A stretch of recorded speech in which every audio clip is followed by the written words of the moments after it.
नमस्ते विद्यार्थी मित्रांनो, मी Umesh Rupanwar, Sahyadri career academy Baramati तुमचं सर्व विद्यार्थी मित्रांचं खूप मनापासून स्वागत करतो। विद्यार्थी मित्रांनो, पोलीस भरती प्रक्रिया 2025 लवकरच होणार आहे। तुम्हाला सर्वांना त्याची कल्पना आहे आणि या पोलीस भरतीसाठी खूप महत्त्वाचा एक विषय आहे, तो म्हणजे कागदपत्र, डॉक्युमेंट। बऱ्याच विद्यार्थ्यांना वाटतं की कागदपत्र आम्हाला माहिती आहे सर, सगळी काय सोपं असतं, ओव्हर कॉन्फिडन्समध्ये काय विद्यार्थी असतात। तर लक्षात ठेवा, दरवर्षी मी पाहतोय कागदपत्र अभावी बरेचसे विद्यार्थी भरती प्रक्रियेतून बाहेर गेलेले आहेत। म्हणजे तुम्ही पाहता चल टेलिग्राम, इंस्टाग्रामला कागदपत्राची लिस्ट असते, तुम्हाला वाटतं हां ते माहीत आहेत, पण ती कुठल्या मुदतीतली पाहिजेत, कशी पाहिजेत, कुठल्या कालावधीची पाहिजेत, याबाबतची तितकीशी माहिती विद्यार्थ्यांना नसल्यामुळे बऱ्याच वेळा विद्यार्थी कागदपत्र प्रक्रियेतून बाहेर पडलेले आहेत। त्यामुळे आपण आज सविस्तर लेक्चर पाहणार आहोत। नक्की पोलीस भरतीला कागदपत्र कोणती लागतात, कशी लागतात, कोणत्या प्रकारे लागतात, सामाजिक आरक्षणाची कोणती लागतात, समांतर आरक्षण कोणते लागतात, सर्व कागदपत्रावर अतिशय सविस्तर लेक्चर आता होणार आहे। तर याबाबत आता तुम्हाला सर्वांना कल्पना आहे की नुकतीच 12वीची परीक्षा पार पडलेली आहे आणि नव्याने पोलीस भरतीची प्रक्रिया करणारा खूप मोठा वर्ग आता तयार झालेला आहे। पूर्वीचा एक वर्ग आहे मोठा की जो 1-2 मार्कातून अपयशी आलेला आहे किंवा काही कारणाने अपयशी आलेला असा एक मोठा वर्ग आहे। दोघंही पोलीस भरती तयारी करतात। आपण बऱ्याच वेळा फिजिकल चांगलं करतो, लेखी टॉपचं करतो, पण कागदपत्राकडे दुर्लक्ष करतो। आणि मी 2006 पासून भरती प्रक्रियेत पाहतोय, सुरुवातीच्या टप्प्यात खूप सारी मुलं कागदपत्रातून बाहेर पडत होती, नंतर थोडी जागृत झाल्यावर प्रमाण कमी झालं। पण आत्ताही मला असं कितीतरी फोन येतात की सर आमचं सिलेक्शन झालं, पण ते नॉन क्रिमिनलमध्ये थोडा प्रॉब्लेम झाला म्हणून बाहेर जावं लागलं। खरं सिरियस होतं की हा गंभीर विषय आहे। त्यामुळे आता असं समजून घेऊ एकदा ह्यावेळेस की येणाऱ्या 2025च्या पोलीस भरतीमध्ये एकही विद्यार्थी महाराष्ट्रातला कागदपत्र अभावी बाहेर पडता कामा नये, अशा पद्धतीने आपण पाहू की जेणेकरून बारीक सारीक साऱ्या गोष्टी मी तुम्हाला सांगणार आहे। तरी तुम्हाला जर काय अजून वाटत असेल तर तुम्ही निश्चित कमेंट करा, त्या कमेंटवर पुन्हा मी एक लेक्चर घेईल। पण मला असं वाटतं की यानंतर कागदपत्राचा विशेष समस्या आढळणार नाही। एक एक मुद्दा व्यवस्थित पाहू। कसं होतंय की सध्या इंस्टाग्राम, टेलिग्रामवर विद्यार्थी लिस्ट बघतात कागदपत्रांची आणि ते म्हणतात की सर आमच्याकडे कागदपत्र आहेत। सगळ्या महाराष्ट्राला माहिती आहे की caste certificate, domicile certificate, non criminal certificate लागतं, शाळा सोडल्याचा दाखला लागतो किंवा त्याला बोनाफाईड सर्टिफिकेट लागतं, त्याचबरोबर 10वी 12वीचं मार्कशीट, बोर्ड सर्टिफिकेट लागतं। हे सगळ्यांना माहीत आहे आणि तरी दरवर्षी पोरं बाहेर पडतात। त्याचं कारण आहे की नुसती कागदपत्राची लिस्ट माहीत असून चालत नाही, त्याची मुदत, ते नक्की त्या फॉर्मॅटमध्ये कागदपत्र आहे का दिलेल्या, ह्या सगळ्या गोष्टीवर आपण त्या संदर्भातलं GR काय येतं ते बी मी तुम्हाला सांगणार आहे। तर आता मी एक जाणलं की बऱ्याच वेळा कागदपत्रामध्ये जे विद्यार्थी असतात ते कागदपत्र आधी काढलेलं आहे, खूप आधी, मुदतीच्या आधी काढले असं म्हणून बाहेर पडत नाहीत, तर कागदपत्र मुदत संपल्यानंतर काढलं त्याच्यामुळे बाहेर पडणार वर्ग मोठा आहे, लक्षात ठेवा। म्हणजे कागदपत्रामध्ये की कागदपत्र पूर्वीच काढलं होतं आणि भरती प्रक्रियेने बाहेर झाला असं कधीही घडलेलं नाही, शक्यतो असं घडत नाही। अपवादात्मक एखादा मुद्दा असेल, पण जास्त विद्यार्थी कुठं बाहेर पडतात तर कागदपत्र मुदत संपली होती, या तारखेच्या आतलं कागदपत्र पाहिजे होतं पण आम्हाला काढायला उशीर झाला आणि त्यामुळे ती बाहेर पडला। मग याच्यातनं एक गोष्ट शिकून घ्या की 31 मार्च झाला, आता 1 एप्रिल, म्हणजे थोडक्यात 1 एप्रिल नंतर जर कागदपत्र काढलं तर तुम्हाला ते कागदपत्र पुढच्या भरती प्रक्रियेपर्यंत चालणार आहे। कारण कागदपत्रात मी पाहिलेलं आहे 2 प्रकारचे विद्यार्थी बाहेर पडतात। एक म्हणजे सुरुवातीच्या टप्प्यात कागदपत्र चेकिंग होत असतं। तुम्ही पोलीस भरतीला ज्यावेळेस फिजिकलचं तुम्हाला रिसीट येतं आणि फिजिकलला ग्राउंडवर जाता त्यावेळेस तुमचं डॉक्युमेंट चेक होत असतात, पण ते प्राथमिक स्वरूपाचं डॉक्युमेंट चेक होत असतात। तिथेही काही विद्यार्थी बाहेर पडतात, शक्यतो तिथं नवखे विद्यार्थी बाहेर पडतात। नुकतीच 12वी झाली आणि त्याला कागदपत्राची काय माहिती नाही, ते विद्यार्थी तिथून बाहेर पडतात, त्यांना पुढची फिजिकल लेखी प्रोसेसच देता येत नाही, ते डायरेक्ट घरी येतात। हा एक वर्ग आहे। दुसरा वर्ग असा आहे की तुमचं सिलेक्शन झाल्यानंतर कागदपत्राची एकदम बारकाईने तपासणी केली जाते। अगदी त्यावेळेस त्या भरती प्रक्रियेमधनं काही विद्यार्थी बाहेर पडतात। ती म्हणजे तुमचं सिलेक्शन झालंय पण तुमच्याकडे विहित मुदतीतलं कागदपत्र नाही, ही सुद्धा गंभीर बाब आहे, त्याच्यातून बाहेर पडणारा एक मोठा वर्ग आहे, लक्षात ठेवा। तर ह्या दोन्ही वर्गातून तो कदाचित जुना बी वर्ग असतो, नवीन बी असतो, पण त्याला असं वाटतं की माझ्याकडे सगळी कागदपत्र आहेत। कारण दुसरी जी कागदपत्राची तपासणी असती ते एकदम क्रॉस चेक तपासणी असती, बारकाईने तपासणी असती, तिथं कुठलाच विद्यार्थी वाचू शकत नाही कागद। पहिल्या टप्प्यात कदाचित तो वाचू शकतो, पण दुसरा टप्पा जो असतो ना फायनल, त्याच्यामध्ये वाचू शकत नाही। त्यामुळे दोन्ही टप्प्यातनं बाहेर पडणारे विद्यार्थी लक्षात ठेवा की आपल्याकडे व्यवस्थित जर कागदपत्र असतील तर कोणतीही अडचण येणार नाही। मग आता काय व्यवस्थित म्हणजे कोणती कालावधीतली कागदपत्र लागतात ते आधी समजून घ्या. बघा आता 31 मार्च नंतर नवीन वर्ष सुरू होतं 1 एप्रिलपासून. तर 1 एप्रिल नंतर जर आता विद्यार्थ्याने कागदपत्र काढली तर मी गॅरंटीने सांगतो कोणताही विद्यार्थी येणाऱ्या पोलीस भरतीमध्ये कागदपत्रातून बाहेर पडणार नाही. पण आपलं कसं म्हणणं असतं, आपण किती डोकं आपटून सांगा, आपल्याला एक सवय लागलेली असते की पोलीस भरती सुरू झाली की तहसील ऑफिसमध्ये सेतूमध्ये कागदपत्र काढण्यासाठी गर्दी करायची. का करतात मला आजपर्यंत कळना. ही कुठल्या यूट्यूब किंवा इंस्टाग्रामवाल्यांनी सांगितले, मला त्याचा शोध बी घ्यायचा आहे की भरती सुरू झाली कागदपत्र काढायची. कुणी सांगितलं, कशासाठी ती कागदपत्र काढायची इतक्या. कारण भरतीचा कालावधी जास्तीत जास्त 20-25 दिवस तुम्हाला फॉर्म भरायला मदत असते. अगदीच काय वाढवली समजा पुन्हा 10-12 दिवस मदत तर ठीक आहे, पण तेवढ्या कालावधीत कागदपत्र सगळी निघू शकत नाहीत. कास्ट, डोमेसाईल असेल, नॉन क्रिमिनल असेल, काही कागदपत्रांना विलंब लागू शकतो. त्याला जी इतर पूरक कागदपत्र लागतात ती कदाचित तलाट्याकडून मिळू शकत नाहीत. कोण रजेव असू शकतो, इलेक्शनच्या ड्युट्या असू शकतात, जनगणनेच्या कुठल्याही कामाच्या ड्युट्या असतील, आणि जर त्या मुदतीत कागदपत्र नाही निघलं तर एवढी सगळी तयारी करून ती पाण्यात जाणार आहे. म्हणून मला असं वाटतं की तुम्ही जर आत्ता कागदपत्र काढलं तर मी सांगतोय ना, भरती अजून 1 वर्षाने होऊ द्या तरी ते कागदपत्र चालतं. 6 महिन्यांनी होऊ द्या, म्हणजे या वर्षात 2025 मध्ये ती कधी भरती होऊ द्या, त्या 2025च्या भरतीमध्ये ते चालतं 1 एप्रिल नंतर काढलेलं कागदपत्र. पण आपण ते कधीच ऐकत नाही. आपण आता कागदपत्र काढणार नाही. बरेच विद्यार्थी आपण कधी काढणार, पोलीस भरती सुरू झाली ऑनलाईन फॉर्म भराय की, म्हणजे काय असं काय लेटेस्ट आणलेलं कागदपत्र असल्यावर 2 मार्क बोनस गुण मिळतात का काही, मला आजपर्यंत कळानच काय घोळ. म्हणजे भरती सुरू झाली कागदपत्र काढायचं, त्याचा काय बेनिफिट होतो आजपर्यंत कळलं. मी सांगतोय 1 एप्रिलला काढलेलं, आत्ता काढलेलं कागदपत्र तुम्हाला जरी डिसेंबरमध्ये भरती झाली तरी सहज चालू शकतं. जानेवारी 2026ला जरी भरती झाली, फेब्रुवारी 2026ला झाली तरी चालू शकतं.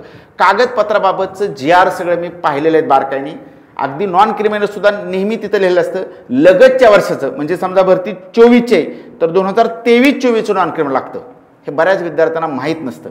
म्हणजे सुज्ञ बरेचसे 2-4 भरती देणाऱ्या विद्यार्थ्याला ह्याची कल्पना नसते आणि विनाकारण आपण भरती सुरू झाल्या कागदपत्र काढतो.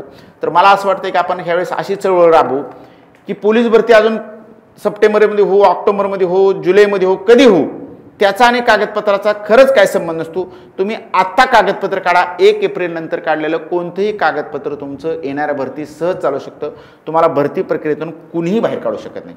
कुठं असं दिलेलं आहे का तिथं मला सांगा की 1 महिन्याच्या आतलं कागदपत्र असेल तरच चालतं, 2 महिन्याच्या आतलं असेल तरच चालतं. तिथं नेम काय बरं का GR, की कागदपत्र कोणतं लागतं तर फॉर्म भरण्याची जी शेवटची मुदत असेल त्याच्या आत काढलेलं कागदपत्र चालतं. बघा लक्षात ठेवा. समजा एखादा सप्टेंबरमध्ये भरती सुरू झाली तर सप्टेंबर समजा 30 तारखेपर्यंत 22 तारखेपर्यंत फॉर्म भरण्याची मुदत आहे, तर त्या 22 तारखेपर्यंत 22 सप्टेंबरपर्यंत साधारण फॉर्म भरायची मुदत असेल तिथपर्यंत चालतं. 23ला जर तुम्ही कागदपत्र काढलं तर चालत नाही. हे साधा सोपा सिद्धांत आहे. त्यामुळं फॉर्म भरण्याची जी शेवटची तारीख आहे त्याच्या आतली कागदपत्र सगळी चालतात. याचा अर्थ तुम्ही आत्ता ते कागदपत्र काढू शकता ना, पण तुम्ही आता काढत नाही. मला अजूनही सांगतोय की मी एवढं जरी सांगितलं तरी 10-20% तर वर्ग असा असणार आहे की तो बरं ठीक आहे सर म्हणतात ऐकून घेणार, पण ते त्याचंच खरं करणार. तो बरोबर पोलीस भरतीची जाहिरात आली, ऑनलाईन फॉर्म भरायला सुरुवात झाली की मग तो तहसील ऑफिस, तलाठी ऑफिस, सेतू ऑफिस सगळीकडे पळापळी सुरू करणार. खरं तर पोलीस भरतीमध्ये ज्यावेळेस प्रत्यक्ष भरती प्रक्रिया सुरू होती त्यावेळेस तुमचं माइंड शांत असणं गरजेचं आहे. म्हणजे तुम्ही सायलेंट व्यवस्थित फक्त अभ्यासावर कॉन्सन्ट्रेशन करणं गरजेचं आहे. त्या डॉक्युमेंटच्या धावपळीत आणि त्या टेन्शनमध्ये तुमचं निश्चित फिजिकल आणि रिटर्नवर खूप मोठा परिणाम होतो. ते सुद्धा छोटंसं अपयशाचं कारण असू शकतं. त्यामुळे मला असं वाटतं की काहीच आवश्यकता नाही. तुम्ही आत्ता हे जी एप्रिल महिना असेल, मे महिना असेल, जून महिना असेल, तुम्ही बिनधास्त कागदपत्र काढून घ्या. त्या भरतीची जाहिरातीची अजिबातही वाट पाहू नका. ओके. आता मी खूप सविस्तर बोलणार, त्यामुळे कागदपत्र हा व्हिडिओ 2 भागामध्ये असणार आहे, भाग 1 आणि भाग 2. पण मी एवढं सांगतो की निश्चितपणे हा जर व्यवस्थित सगळ्यांनी व्हिडिओ ऐकला तर मला वाटत नाही की पुढं काय अडचण येईल. कागदपत्राच्या बाबतीत पुढं तुम्हाला एकही विद्यार्थी पोलीस भरती प्रक्रियेतून कागदपत्रातून बाहेर पडणार नाही. लक्षात ठेवा. अशा पद्धतीने आता 2024ची जी पोलीस भरती झाली त्याला तुम्हाला सर्वांना माहिती आहे की अंतिम फॉर्म भरण्याची जी शेवटची मुदत होती, बघा ऑनलाईन फॉर्म भरण्याची जी शेवटची मुदत होती ती 15 एप्रिल होती. म्हणजेच 15 एप्रिलच्या पूर्वी कागदपत्र काढणं गरजेचं होतं. पण काय झालं, शेवटची तारीख पुन्हा सर्व्हर स्लो झाल्यामुळे पुन्हा मुदत वाढवली आणि 31 मार्चपर्यंत तारीख दिली होती. तर 31 मार्चपर्यंत तुम्ही फॉर्म भरू शकत होता. असं होतं. म्हणजे कोणतीही पोलीस भरती घ्या, आता 2025ची पोलीस भरती आली तर ऑनलाईन फॉर्म भरण्याचा जो शेवटचा दिवस असतो त्याच्या आधी तुम्ही सर्व कागदपत्र काढली पाहिजेत आणि कागदपत्राच्या मूळ प्रती पाहिजेत, एक छायांकित प्रतीचं 2 बंच पाहिजेत, 4 पासपोर्ट साईज फोटो लागतात, काही ठिकाणी कमी जास्त असू शकतात, पण पासपोर्ट साईज फोटो जे ते सूचना देतील त्या पद्धतीने सगळे काढून ठेवा. तुम्हाला ते अगदीच 1 महिना आधी 15 दिवस आधी ही प्रोसेस करायची काही गरज नाही, तुम्ही 4, 5, 6 महिने आधी करू शकता असं मी सांगतो. त्यामुळे निश्चित कागदपत्र काढा. बऱ्याच वेळा विद्यार्थ्यांची काही कागदपत्र शाळेमध्ये अडकलेली असतात आणि ते झेरॉक्स घेऊन जातात, तर झेरॉक्स चालत नाहीत. तुम्हाला त्या शाळेला अर्ज करा. काही जणांचं कागदपत्र हरवलेले असतात तर ते तुम्ही काढू शकता. तुम्ही व्यवस्थित ती प्रोसेस करू शकता, अर्ज करून नवीन कागदपत्र काढू शकता. तुम्हाला अजून कालावधी आहे भरपूर, त्यामुळे आत्ता कागदपत्र काढा.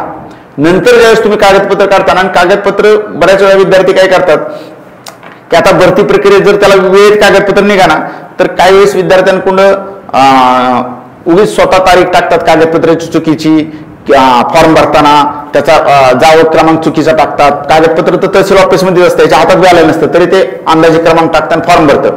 नंतर ज्यावेळेस पडताळणी होती कागदपत्राची, म्हणजे व्हेरीफाय केलं जातं कागदपत्र, क्रॉस चेक केलं जातं सगळी कागदपत्र. बऱ्याचशा विद्यार्थ्यांनी डुप्लिकेट कागदपत्र काढली होती, काय ते सापडलेले आहेत, तुम्हाला सर्वांना त्याची कल्पना असेल. तर त्याच्यामुळं क्रॉस चेक होतं. तुम्ही जर समजा कास्ट सर्टिफिकेट काढलं तर पुन्हा ते कास्ट सर्टिफिकेट तेच आहे का त्या तहसील ऑफिसमध्ये, नॉन क्रिमिनल काढलं असेल तर प्रांत ऑफिसला जातं पुन्हा ते पत्र, आणि ते खरंच आहे का, खेळाडूचं सर्टिफिकेट असेल, डोमिसाईल सर्टिफिकेट असेल, कुठलेही कागदपत्र जे काढलेलं आहे ना तुम्ही, तर ते पुन्हा क्रॉस चेक होत असतं. त्यामुळे कागदपत्र व्यवस्थित आत्ता काढून घ्या. ओके. तसेच कागदपत्रामध्ये काही वेळेस एखादी स्पेलिंग मिस्टेक झाली असेल किंवा काही दिनांक चुकले असेल तर विद्यार्थी खूप टेन्शन घेतात. काही टेन्शन घेऊ नका. ज्या ज्या कागदपत्रात शक्य आहे स्पेलिंग मिस्टेक झाली असेल तर नवीन काढू शकता तुम्ही. अजून किती मुदत आहे आपल्याला? जे समजा 10वी 12वी ज्याचं स्पेलिंग मिस्टेक झाली, आता ते नवीन काढणं शक्य नाही. ते कागदपत्र जरी तुम्ही नवीन नाही काढले, स्पेलिंग मिस्टेक तुमची एकटे झालेली नाही, महाराष्ट्रात अशा बऱ्याच विद्यार्थ्यांच्या अशा स्पेलिंग मिस्टेक झालेल्या, त्यावेळेस तुम्ही ॲफिडेविट करून गॅजेट करून तुम्ही ते देऊ शकता. त्याच्यातून स्पेलिंग मिस्टेक झाली म्हणून कुणालाही कागदपत्रातून बाहेर काढत नाहीत, हे पहिल्यांदा समजून घ्या. कारण ते तुमचंच असतं, फक्त तुम्ही त्यासाठी लिखित लिहून देऊ शकता की हे जर दुसरं निघालं तर माझी निवड रद्द करण्यात यावी वगैरे असं लिहून घेतलं जातं. त्यामुळे त्याचं टेन्शन घ्यायची काही गरज नाही, तुम्ही ॲफिडेविट करून देऊ शकता त्या कागदपत्र. पण जे कागदपत्र स्पेलिंग मिस्टेक बदलणे शक्य आहे, समजा एखादं आधार कार्ड असेल किंवा तुमचं डोमिसाईल असेल, कास्ट सर्टिफिकेट असेल, नॉन क्रिमिनल, ह्याचं नवीन कागदपत्र काढू शकता त्याची स्पेलिंग क्लिअर करून. त्याचं टेन्शन घ्यायची काय गरज आहे का? अशा पद्धतीने समजून घ्या. आणि जरी तुम्हाला अजून काय वाटलं तुम्ही कमेंट करू शकता. हे सगळं झालं कागदपत्र काढण्याबद्दलचं. कोणती कागदपत्र लागतात हे समजून घ्या, कोणत्या कालावधीतली लागतात आणि कोणती कागदपत्र लागतात हे आपल्याला समजून घ्यायचं. सह्याद्री अकॅडमीचा पोलीस भरतीचा 2025चा नवीन ठोकळा संपूर्ण महाराष्ट्रातील सर्व बुक स्टॉलला उपलब्ध. या ठोकळ्याच्या माध्यमातून येणाऱ्या पोलीस भरतीला 80 ते 90+ मार्क सहज घेऊ शकता.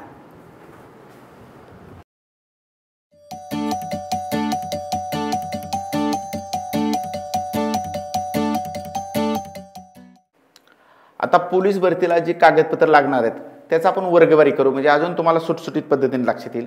आता शैक्षणिक प्रमाणपत्र किंवा गुणपत्रक जे असतात ते कोणकोणते लागतात ते आधी समजून घ्या.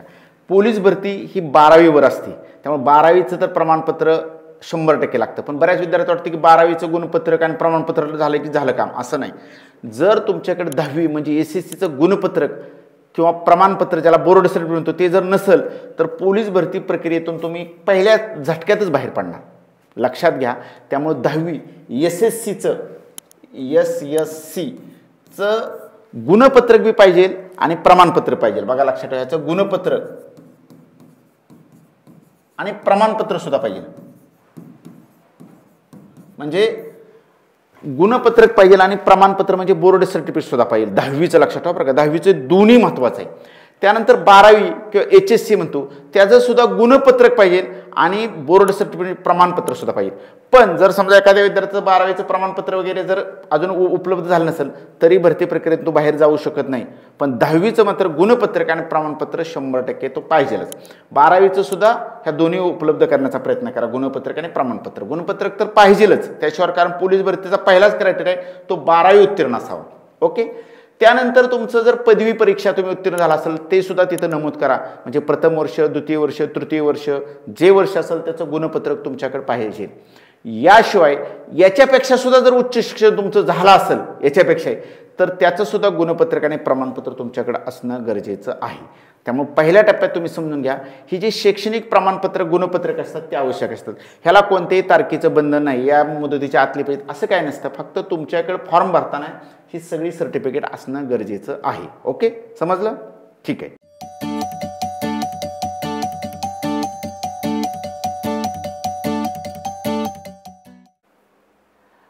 आता शैक्षणिक प्रमाणपत्र जशी पोलीस भरतीसाठी आवश्यक असतात, तसंच एक दुसरं म्हणजे जन्मदिनांकाचा पुरावा लागतो पोलीस भरतीला. बघा, जन्मदिनांकाचा पुरावा, त्यामध्ये त्यांनी काय सांगितलेलं आहे की जन्म दाखला किंवा SSC म्हणजे 10वी उत्तीर्ण प्रमाणपत्र पाहिजे, किंवा शाळा सोडल्याचा दाखला किंवा बोनाफाईड सर्टिफिकेट प्रमाणपत्र. आता विद्यार्थ्याला असं वाटतं की बरेच विद्यार्थी म्हणतात सर आमच्याकडे जन्म दाखला नाही, आम्ही काय करू? या 4 पैकी एक कागदपत्र लागतं, लक्षात ठेवा. त्यामुळे तुमच्याकडे जर जन्म दाखला एखाद्या व्यक्तीकडे नसेल तरी काय टेन्शन घेऊ नका, SSC उत्तीर्ण प्रमाणपत्र चालतं. किंवा त्यालाच दुसरा शाळा सोडल्याचा दाखलाही तुमच्याकडे असू शकतो. बघा, शाळा सोडल्याचा जर दाखला नसेल तर बोनाफाईड सर्टिफिकेट जोडा. त्यामुळे हे 2-4 कागदपत्रापैकी एक कागदपत्र अति गरजेचं आहे. त्याचं कारण आहे की SSC उत्तीर्ण सर्टिफिकेट आहे, पण जन्म दाखलाच तुमच्याकडे नसेल तर कमीत कमी शाळा सोडल्याचा दाखला तर तुमच्याकडे असू शकतो. तोही नसेल तर बोनाफाईड सर्टिफिकेट, समजा तुम्ही शाळा सोडलीच नसेल, तुम्ही FY TY काहीतरी शिक्षण घेत असाल तर तुम्ही बोनाफाईड सर्टिफिकेट जोडलं तरी चालू शकतं. याबाबत कोणतंही टेन्शन घेऊ नका. आणि या कागदपत्रांना शक्यतो मुलं बाहेर पडत नाहीत. मुलं बाहेर कुठं पडतात ते मी पुढे सांगणार आहे. ओके, तर पुरावा, जन्मदिनांकाचा पुरावासाठी 2-3 कागदपत्र महत्त्वाची असतात. आलं लक्षात?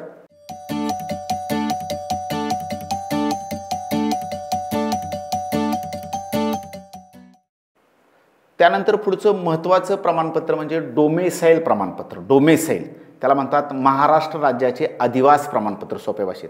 आता हे तर प्रमाणपत्र इतकं गरजेचं आहे की कुठल्याही कॅटेगरीचा उमेदवार असू द्या, ओपन असो, SC असो, ST असो, OBC असो, NT असो, कोणताही उमेदवार असेल, त्याला जर महाराष्ट्र पोलीस भरती द्यायची असेल तर डोमेसाईल सर्टिफिकेट असलंच पाहिजे. त्याच्याकडे जर डोमेसाईल सर्टिफिकेट नसेल तर त्याला भरती प्रक्रियेतून बाहेर जावं लागतं. हे डोमेसाईल म्हणजे काय, तर तो महाराष्ट्राचा रहिवासी असल्याचा पुरावा असतो. कारण पोलीस भरतीचं नाव आहे महाराष्ट्र पोलीस भरती. जर डोमेसाईल सर्टिफिकेट जर शासनाने ठेवलं नाही तर एखादा गुजरातचा विद्यार्थी नाही तर एखादा पश्चिम बंगालचा नाही तर तामिळनाडूचा विद्यार्थी लाईनला उभा राहिला आणि पोलीस होऊन जाईल. कारण पोलीस भरती म्हणजे महाराष्ट्र पोलीस भरती आहे. त्यामुळे तो उमेदवार महाराष्ट्राचा आहे का नाही हे चेक करण्याचं प्रमाणपत्र म्हणजे डोमेसाईल सर्टिफिकेट. त्यामुळे नॅशनॅलिटी काढण्याची काही गरज नाही, नॅशनॅलिटी सर्टिफिकेट. तर विद्यार्थ्याने डोमेसाईल सर्टिफिकेट काढा. त्या डोमेसाईल सर्टिफिकेट काही विद्यार्थी टोकन देतात, काय तसं चालत नाही, ते प्रत्येक सर्टिफिकेट लागतं. आता डोमेसाईलबाबत असं मुदत नाही की डोमेसाईल सर्टिफिकेट 2 वर्षापूर्वीचं असलं तरी चालू शकतं, 3 वर्षाच्या पूर्वीचं असलं तरी चालू शकतं, पण ऑनलाईन फॉर्म भरण्याची जी शेवटची मुदत त्याच्या आतलं पाहिजे. बऱ्याच वेळा विद्यार्थी काय करतात, डोमेसाईल बी पार भरती प्रक्रियेत करतात.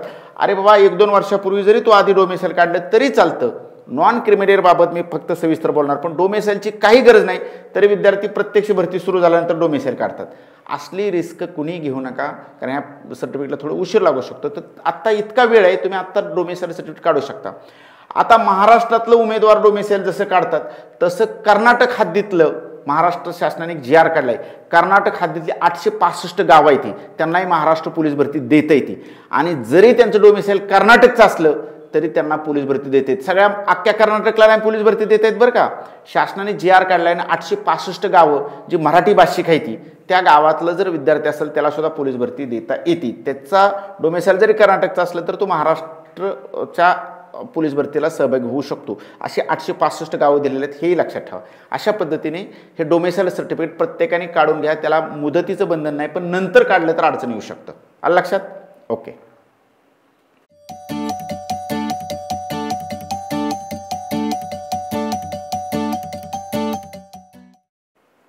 त्यानंतर पुढचं महत्त्वाचं प्रमाणपत्र म्हणजे डोमेसाईल प्रमाणपत्र. डोमेसाईल त्याला म्हणतात महाराष्ट्र राज्याचे अधिवास प्रमाणपत्र सोप्या भाषेत. आता हे तर प्रमाणपत्र इतकं गरजेचं आहे की कुठल्याही कॅटेगरीचा उमेदवार असू द्या, ओपन असो, SC असो, ST असो, OBC असो, NT असो, कोणताही उमेदवार असेल, त्याला जर महाराष्ट्र पोलीस भरती द्यायची असेल तर डोमेसाईल सर्टिफिकेट असलंच पाहिजे. त्याच्याकडे जर डोमेसाईल सर्टिफिकेट नसेल तर त्याला भरती प्रक्रियेतून बाहेर जावं लागतं. हे डोमेसाईल म्हणजे काय, तर तो महाराष्ट्राचा रहिवासी असल्याचा पुरावा असतो. कारण पोलीस भरतीचंच नाव आहे महाराष्ट्र पोलीस भरती.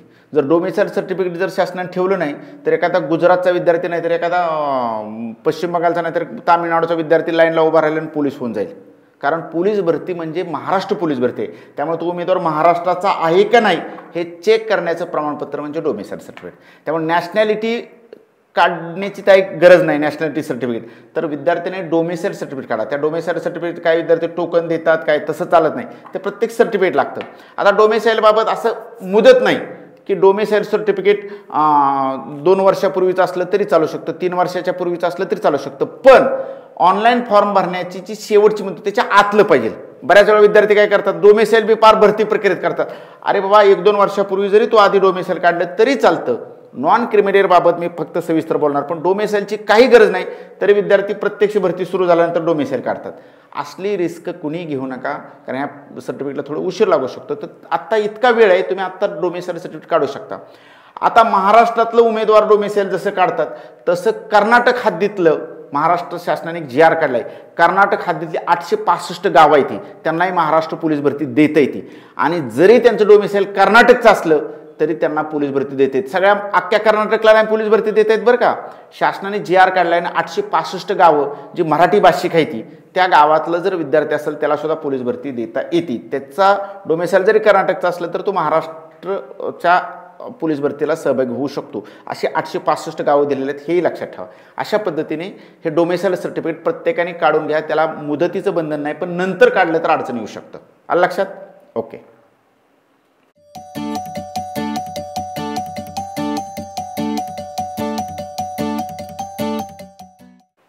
आता पुढचं प्रमाणपत्र आहे ते म्हणजे जात प्रमाणपत्र किंवा त्याला कास्ट सर्टिफिकेट म्हणतात. बघा समजून घ्या, हे जे कास्ट सर्टिफिकेट आहे ते महाराष्ट्रातल्या सर्व उमेदवारांना लागू आहे. आता बरेच विद्यार्थ्यांना असं वाटते कास्ट सर्टिफिकेट फक्त 2-4 कास्टला लागू असेल, बाकीच्यांना नाही. सगळ्यांना, कारण आता ओपन प्रवर्गामध्ये कुणीही राहिलेलं नाही.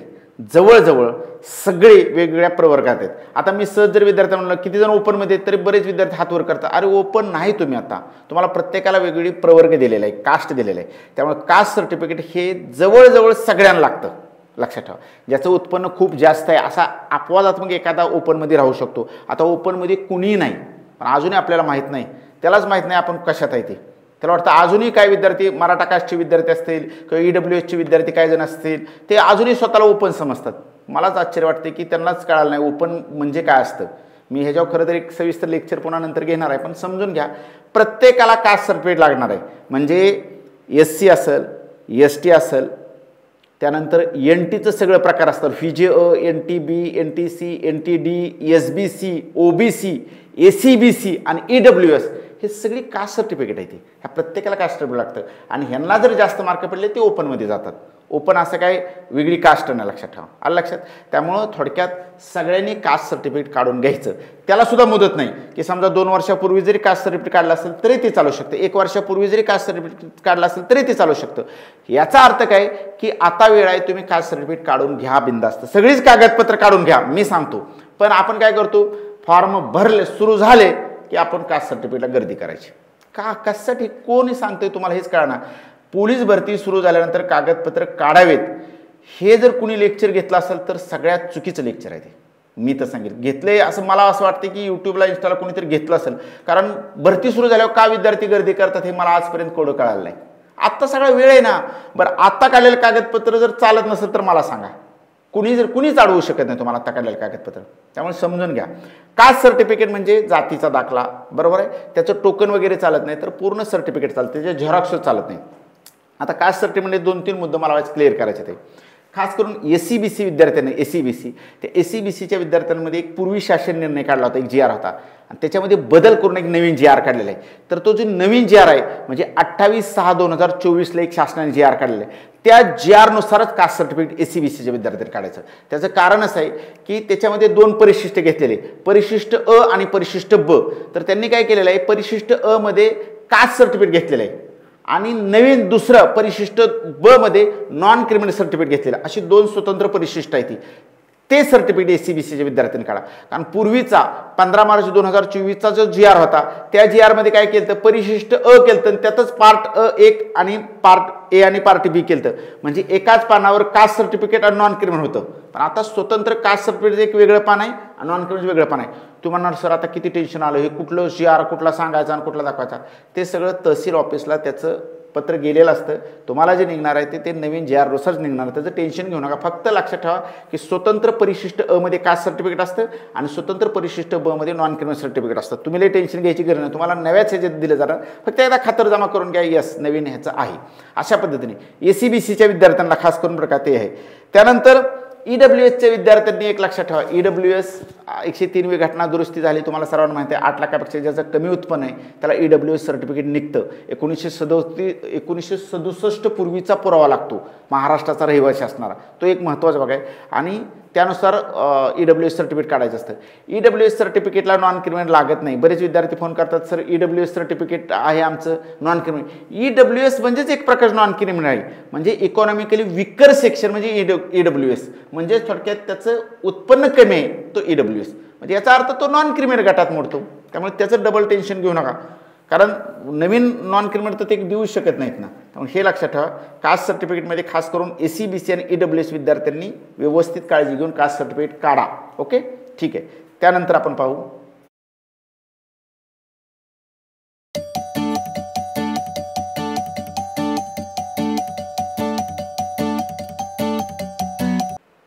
आता कास्ट सर्टिफिकेट बरोबरच कास्ट व्हॅलिडिटी सर्टिफिकेट लागतं. म्हणजे त्याला जात वैधता प्रमाणपत्र म्हणतात. आता बऱ्याच विद्यार्थी असं टेन्शन घेतात की सर आमच्याकडे कास्ट व्हॅलिडिटी नाही किंवा जात वैधता प्रमाणपत्र नाही, आता आम्ही पोलीस भरतीला बसू शकतो का? अरे बसू शकता तुम्ही. तुम्हाला फक्त कास्ट सर्टिफिकेट लागतं. जात वैधता प्रमाणपत्र नंतर तुमची नियुक्तीचा आदेश प्राप्त झाल्यानंतर 6 महिन्याच्या आत तुम्ही जात प्रमाणपत्राची पडताळणी करू शकता, वैधता प्रमाणपत्राची. म्हणजे जात पडताळणी समितीकडून ते सर्टिफिकेट तुम्ही 6 महिन्याच्या आत मिळवू शकता. त्यामुळं त्यातून तुम्ही भरती प्रक्रियेतून बाहेर जाचाल असं काही होत नाही. नंतर काढायचं लक्षात. जात वैधता प्रमाणपत्र हे नंतर सिलेक्शन झाल्यानंतर 6 महिन्याच्या आत काढून घ्यायचं असतं. एवढंच लक्षात ठेवा. ते फॉर्म भरताना पोलीस भरतीचा लागत नाही. असलं तर चांगलीच गोष्ट आहे, नसेल तरी टेन्शन घेऊ नका. कारण ते नंतर 6 महिन्यानंतर तुम्ही सहज काढून घेऊ शकता. त्यात कुठली अडचण येत नाही. ओके. नमस्ते विद्यार्थी मित्रांनो, सह्याद्री करिअर अकॅडमी बारामती या ठिकाणी पोलीस भरतीच्या बॅचेस सुरू आहेत. त्याचबरोबर इंडियन आर्मी आणि नेव्ही अग्निवीरच्या बॅचेस सुद्धा सुरू झालेल्या आहेत. सह्याद्री अकॅडमी गेल्या 18 वर्षापासून कार्यरत असून आतापर्यंत 6000 पेक्षा जास्त उमेदवार पोलीस दलामध्ये व सैन्य दलामध्ये भरती झालेले आहेत. सह्याद्री अकॅडमीत निसर्गरम्य कॅम्पस असून मोफत अभ्यासिका, मोठी प्रशस्त मोफत जिम आणि एकाच ठिकाणी नाश्ता, जेवण, राहणे, मैदान, लेक्चर सर्व सुविधा एकाच ठिकाणी उपलब्ध आहेत. त्याचबरोबर मैदानी चाचणीसाठी 400 मीटर लाल मातीचा ट्रॅक उपलब्ध आहे. अधिक माहितीसाठी संपर्क करा 97 67 100 476 97 67 100 974. धन्यवाद.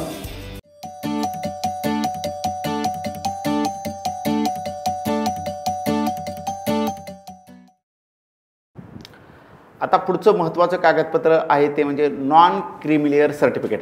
म्हणजे उन्नत व प्रगत गटात मोडत नसल्याबाबतचं प्रमाणपत्र, त्याला म्हणतात नॉन क्रिमिलियर सर्टिफिकेट. सगळ्यात जास्त पोलीस भरतीत जे विद्यार्थी बाहेर पडतात ते या सर्टिफिकेटमुळं. कारण विद्यार्थ्यांना समजत नाही की नॉन क्रिमिलियर सर्टिफिकेट कुठलं लागतं, कुठल्या मुदतीत लागतं, कसं लागतं ते समजून घ्या पहिल्यांदा. आता मी अजूनही सांगतो की नॉन क्रिमिलियर सर्टिफिकेट तुम्ही आत्ता म्हणजे एप्रिल असेल, मे असेल, जून 2025 मध्ये काढू शकता. भरती पुढं 5, 6, 7, 8 महिने होऊ द्या. तुम्ही टेन्शन घेऊ नका. तुम्ही बऱ्याच विद्यार्थ्यांना वाटतं की नॉन क्रिमिनल म्हणजे एकदम 1 महिना किंवा 15 दिवस आधी काढलं जातं. अजिबात नाही. कागदपत्रातनं नेहमी कोण बाहेर पडतं तर तुम्ही दिलेल्या मुदतीच्या नंतर कागदपत्र काढलं म्हणून बाहेर पडतं. नॉन क्रिमिनल सर्टिफिकेट आत्ता सगळ्यांनी काढून घ्या.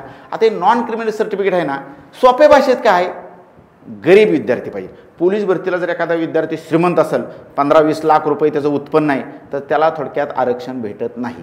हे नॉन क्रिमिलियर म्हणजे कुणाला आरक्षण भेटतं तर ज्याचं 8 लाखापेक्षा कमी उत्पन्न आहे, जो गरीब प्रवर्गातला आहे, सोप्या भाषेत त्याला आरक्षण भेटतं. म्हणजे उन्नत आणि प्रगत गटात जो मोडत नाही. बऱ्याच विद्यार्थ्याला विचारतात तुम्ही नॉन क्रिमिलियरमध्ये मोडता का किंवा तुम्ही क्रिमिलियरमध्ये मोडता का असा प्रश्न असतो. त्यालाच कळत नाही. ते क्रिमिलियर, क्रीम म्हणजे वरचा श्रीमंत वर्ग आणि नॉन क्रीम म्हणजे गरीब वर्ग, हे समजून घ्या. जर एखाद्याला विचारलं तुम्ही क्रीमी लेअरमध्ये मोडता का, तर ते म्हणते यस.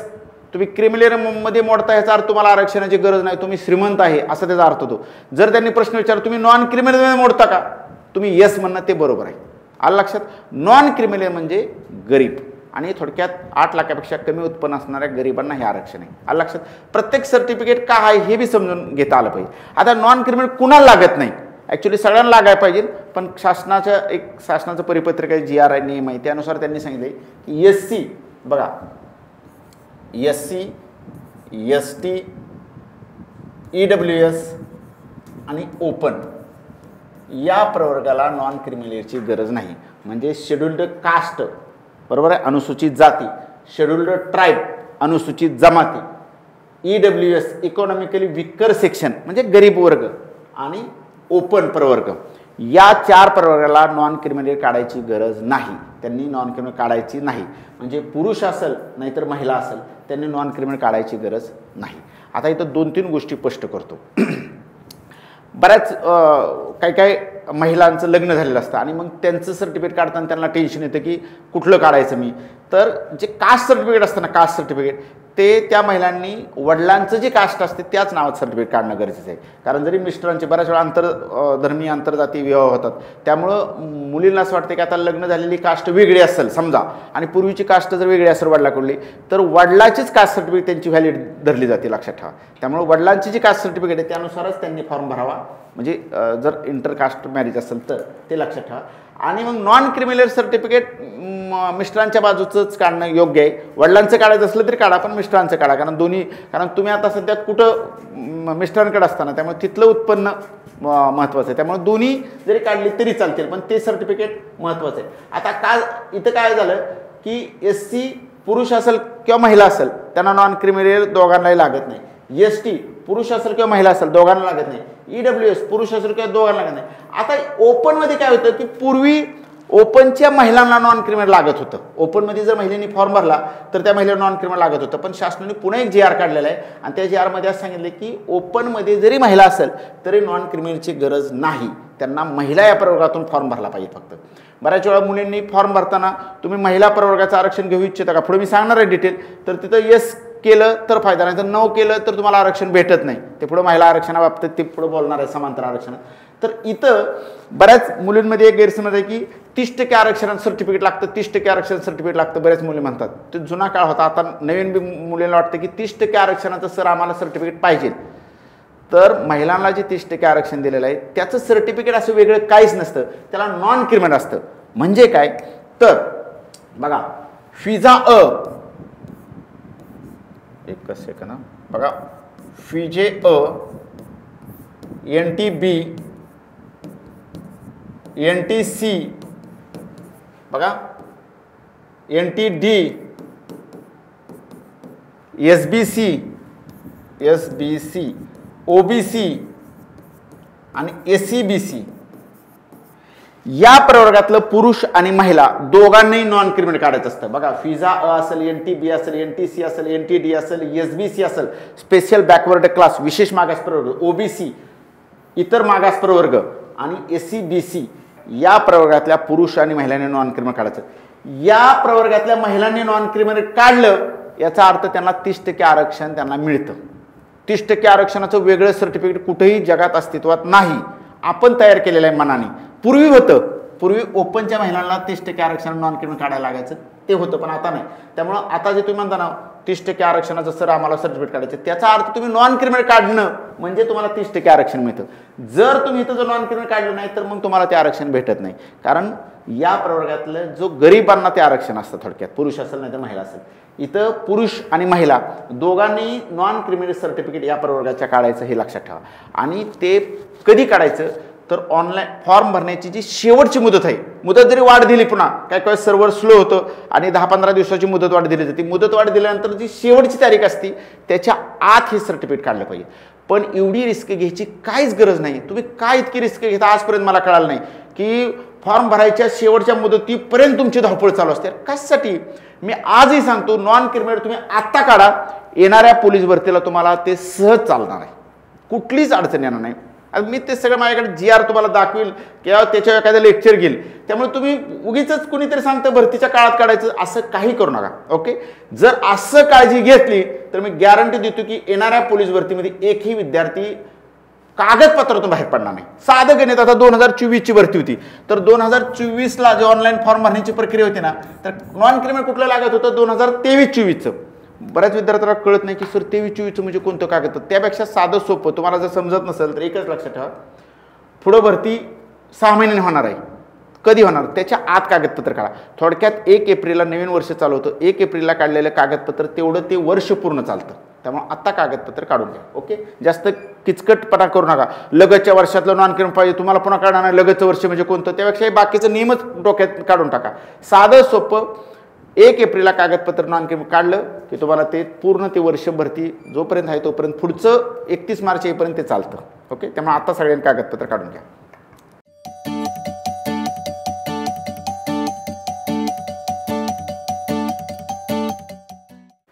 त्यानंतर पुढचं प्रमाणपत्र म्हणजे NCC सर्टिफिकेट. आता तुम्ही म्हणणार ते जर नसेल तर पोलीस भरती देता येत नाही का? त्याचा आणि पोलीस भरतीचा काही संबंध नाही, कारण तुम्हाला त्याचे फक्त बोनस गुण असतात. तुम्हाला त्या NCC नाही म्हणून भरती प्रक्रियेतनं कोणी बाहेर काढत नाही, लक्षात ठेवा. त्यामुळं NCC सर्टिफिकेट असलं तर फक्त बोनस गुण मिळतात. त्यामुळे NCC सर्टिफिकेट जर असेल तर निश्चितपणे ते जोडा, कारण NCC प्रमाणपत्र असणाऱ्या उमेदवारांना 5 अधिकचं किंवा बोनस गुण दिले जातात, हे लक्षात ठेवा. त्यामुळे एखादा विद्यार्थी म्हणाल की सर माझ्याकडे NCC नाही, मग मी काय करू, तो फॉर्म भरू शकतो. फक्त NCCचा फायदा असा होतो की 5 गुण एक्स्ट्रा बोनस मिळतात. ओके,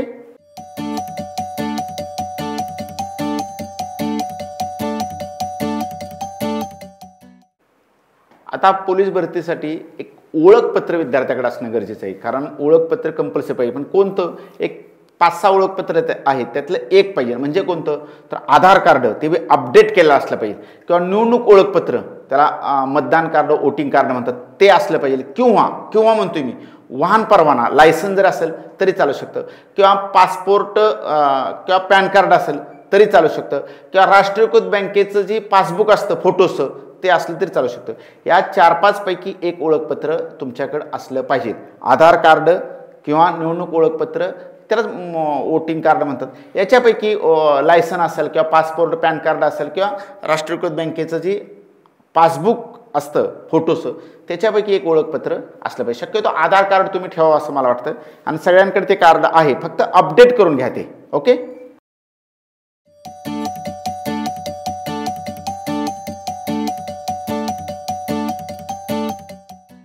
त्यानंतर पुढचं जे कागदपत्र आहे ते म्हणजे संगणक परीक्षा उत्तीर्ण प्रमाणपत्र. बघा लक्षात ठेवा, संगणक परीक्षा उत्तीर्ण प्रमाणपत्रामध्ये MSCIT किंवा तत्सम परीक्षा तुम्ही पास झालेलं प्रमाणपत्र.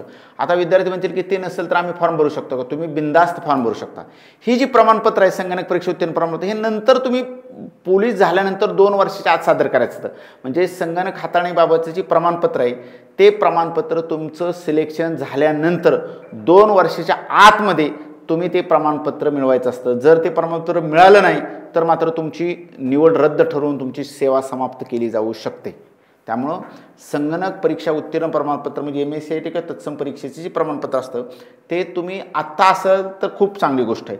पण जरी नसेल परीक्षेचं ते प्रमाणपत्र तरी टेन्शन घेऊ नका. सिलेक्शन झाल्यानंतर 2 वर्षाच्या आत ते प्रमाणपत्र तुम्हाला प्राप्त करून घ्यायचं आहे.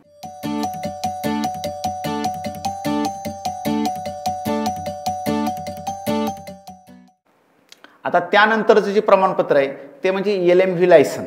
आता LMV लायसन म्हणले की विद्यार्थी म्हणणार सर अहो ते वाहन चालक पोलीस भरतीसाठी लागतं, ड्रायव्हरसाठी लागतं, कॉन्स्टेबल कुठं लागतं. महाराष्ट्रातल्या बहुतांश विद्यार्थ्यांना हे माहीत नाही की पोलीस कॉन्स्टेबलसाठी सुद्धा LMV लायसन लागतं.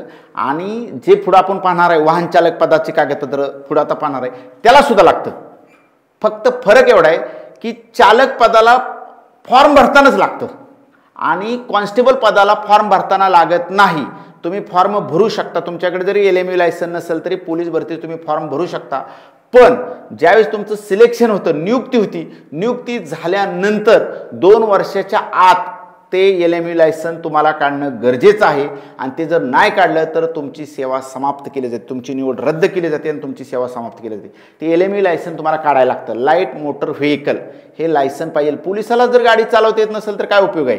त्यामुळे शासनाने एक नियम केला की बाबा पोलीस भरतीसाठी सुद्धा हलकं वाहन चालवण्याचं LME लायसन लागतं, हे लक्षात ठेवा. पण आता फॉर्म भरताना लागत नाही.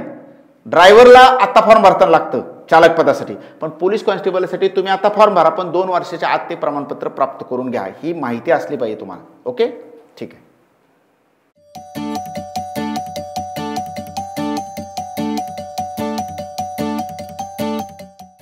त्यानंतर लहान कुटुंबाचं प्रमाणपत्र असतं, ते काय त्या फॉर्ममध्येच असतं. तुम्ही ज्यावेळेस पोलीस भरतीचे फॉर्म भरता त्यातच ते लहान कुटुंबाचं प्रमाणपत्र तुमच्याकडून लिहून घेतलं जातं. त्याचं टेन्शन नाही, पण तेही आवश्यक आहे. कारण 2005चा जो शासन निर्णय आहे त्यानुसार 2 पेक्षा जास्त अपत्य असतील तर त्याला सरकारी सेवेत, जसं स्थानिक स्वराज्य संस्थाच्या निवडणुका लढवता येत नाहीत तसं त्याला सरकारी सेवेतसुद्धा जाता येत नाही. त्याच्यामुळं ते एक लहान कुटुंबाचं प्रमाणपत्र प्रत्येककडून भरून घेतलं जातं. ज्याला जर 3, 4, 5 अशी मुलं असतील तर त्याला येणाऱ्या भरती प्रक्रियेत सहभागी होता येत नाही. हे तुम्हाला सगळ्यांना तो नियम माहीत आहे, पण तेही मी काय सांगतोय, कारण तुम्ही काही विद्यार्थ्यांना वाटते की सर हे काय प्रकार आहे, लहान कुटुंब प्रमाणपत्र म्हणजे काय, तर थोडक्यात 2च्या आत अपत्य असतील तर तुम्ही सरकारी सेवेत जाऊ शकता, असं त्याचा अर्थ आहे. ते तुमच्याकडून भरून घेतलं जातं. ओके, ठीक आहे.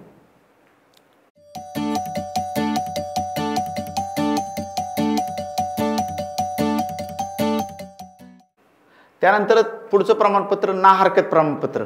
आता तुम्हाला ना हरकत काय असतं, जे उमेदवार शासकीय सेवेमध्ये किंवा निमशासकीय सेवेमध्ये नोकरीला आहेत, कार्यरत आहेत आणि त्यांनाही पोलीस भरती द्यायची असते, तर त्यांच्या वरिष्ठांचं एक पत्र असतं की बाबा काय हरकत नाही, ना हरकत प्रमाणपत्र त्यांना घ्यावं लागतं आणि मग पोलीस भरती सहभागी होता येतं. लक्षात ठेवा, जे शासकीय निमशासकीय सेवेत आहेत त्यांना ना हरकत प्रमाणपत्र लागतं. बाकी जनरल जी पोलीस भरती देतात त्यांना त्याची गरज नाही. आलं लक्षात, ते महत्त्वाचं आहे. ओके, त्यानंतर त्याच्या पुढचं प्रमाणपत्र आपण समजून घेणार आहे की प्रमाणपत्र म्हणजे काय लागतं, की तुम्ही जो ऑनलाईन अर्ज केलेला असतो पोलीस भरतीला, तो आवेदन अर्ज शेवटपर्यंत जपून ठेवा, कारण तो पुढे लागत असतो. त्याचबरोबर तुमची जी शारीरिक चाचणी झालेली असते त्याचं शारीरिक चाचणीचं जे ऑनलाईन प्रवेशपत्र आलेलं असतं शारीरिक चाचणीसाठी, ते प्रमाणपत्र सुद्धा जपून ठेवा. त्याचं शिक्का मारून दिलेलं असतं. बऱ्याच विद्यार्थ्याकडे ते प्रमाणपत्र नसतं. त्याचबरोबर लेखी परीक्षेचे ऑनलाईन प्रवेशपत्र असतं, ओळखपत्र, तेही जपून ठेवा. बघा, म्हणजे भरलेला आवेदन अर्ज असेल, मैदानी चाचणी दिल्यानंतर द्यायच्या आधीचं जे प्रवेशपत्र असतं ते, आणि लेखी परीक्षेचं ऑनलाईन प्रवेशपत्र, ही सर्टिफिकेट, ही सगळी जी कागदपत्रे ती जपून ठेवा, कारण पुढच्या टप्प्यावर लागतात. मला असे विद्यार्थी आढळलेले आहेत काही जण की सर आता आमचं मैदानी चाचणीचं ती शिक्क्याचं कागदपत्र सापडत नाही, तरी त्याला पुढं खूप मोठं प्रॉब्लेम येऊ शकतात. त्यामुळे मला असं वाटतं की तुम्ही व्यवस्थित फाईल फोल्डर करा आणि खूप महत्त्वाची कागदपत्र, ह्या कागदपत्राच्या ओरिजिनल प्रती आणि छायांकित प्रती, 2 छायांकित प्रती आणि फोटो, हे सगळं आता जर फाईलला लावून ठेवलं तर येणाऱ्या पोलीस भरतीमध्ये तुम्हाला कुठलीच अडचण येणार नाही. आता पोलीस भरतीमध्ये जी आपण सगळी कागदपत्र पाहिली ती सामाजिक आरक्षणाची होती, म्हणजे SC, ST, फिजा NTB, NTC, NTD, SBC, OBC, SCBC, EWS आणि ओपन या प्रवर्गाला कोणती कागदपत्र लागतात ते आपण पाहिलं. पण या व्यतिरिक्त एक दुसरं आरक्षण असतं, ते म्हणजे समांतर आरक्षण. बघा, लक्षात ठेवा, समांतर आरक्षण म्हणजे महिला असेल, माजी सैनिक असतील, प्रकल्पग्रस्त, भूकंपग्रस्त, खेळाडू, पोलीस पाल्य, अंशकालीन कर्मचारी, हे जे आहेत यांच्यासाठी कोणतं कागदपत्र लागतात ते आपण पुढच्या टप्प्यात पाहणार आहोत. आता पहिल्यांदा सामाजिक आरक्षणाची सगळी कागदपत्र तुमच्या लक्षात आली. तुम्हाला जर एखादं कागदपत्र कळलं नाही तरी मला सांगा, कमेंट करा, मी त्या कमेंटवरती 100% लेक्चर घेईल. तुम्हाला कुठलीही अडचण कागदपत्रात येता कामा नाही. तुम्हाला जे काही अपेक्षित आहे काही सांगा, कारण 2006 पासून मी भरती प्रक्रिया जवळून पाहतोय.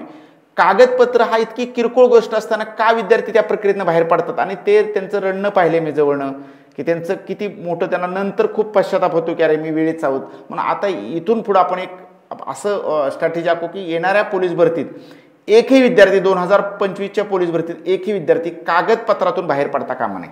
ओके, आणि सर्व सामाजिक आरक्षणाचे तुम्हाला कागदपत्र सविस्तर सांगितले. पुन्हा एकदा तुम्हाला काय वाटलं तरी सांगा. आता आपण पुढच्या भागामध्ये समांतर आरक्षणाची कागदपत्र, महिला, प्रकल्प, भूकंप, माजी सैनिक, खेळाडू, पोलीस पाल्य यांची कागदपत्र काय लागतात ते आपण पाहणार आहोत. ओके, धन्यवाद.